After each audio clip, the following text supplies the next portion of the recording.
Property is a very interesting property. It's a listed property. It's quite unique in its position within the Dales in Yorkshire. I have been involved with this particular client for a long time, right from when he purchased the building some 20, maybe 25 years ago. The client wanted extra storage space. He wanted a much larger kitchen because he likes entertaining.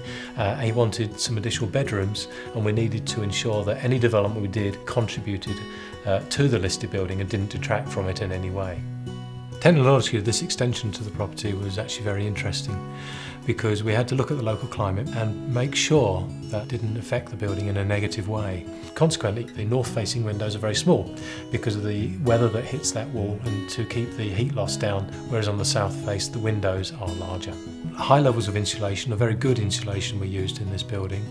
The retaining walls had to be designed not only to resist the ground movement, also more importantly to resist moisture coming in as well. The stonemasons were able to recreate the old walling. Some of the details in the roof are very typical to existing roof details on the existing property, and the interior is very similar to the existing property as well.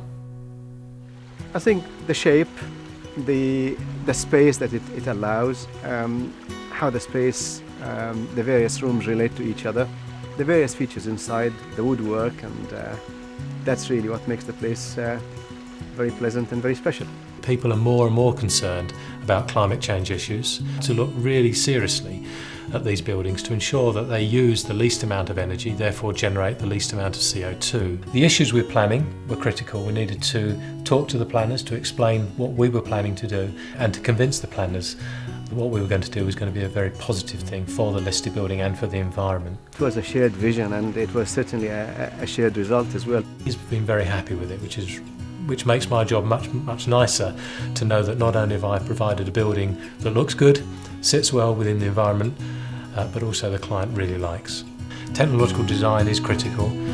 It's not just aesthetic design that's important on buildings. Aesthetics is how they look, but if they don't work, then they're no good.